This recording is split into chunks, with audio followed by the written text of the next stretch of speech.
To talk with some people who returned to South Florida on one of those charter plane trips that had taken flight when President Barack Obama began the process of normalizing relations with Cuba. The Now's Gabrielle Saran spoke with some of those people who were in Cuba when Fidel Castro passed away. Her story from Fort Lauderdale Hollywood International Airport now.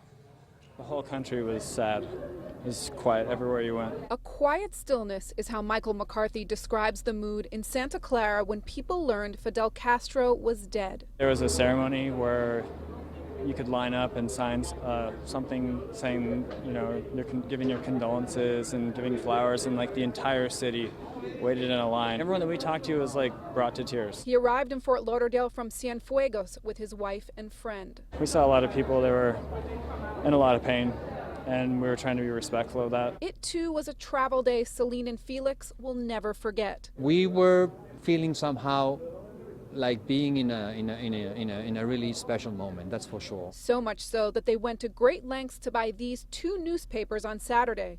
One paper's banner article describes Castro as beloved. There was lots of tourists that were trying to scramble to get some newspapers, and of course then the price of the papers would go up because of that, and they would just become somehow a hard thing to get. But the couple describes a less somber mood in Havana. I didn't see anybody crying. Some people, you could notice some people were sad about that. The hope, these visitors say, is that Castro's death sparks a major change for the people in Cuba. They're hoping for a change, and I don't know if it's gonna come or not.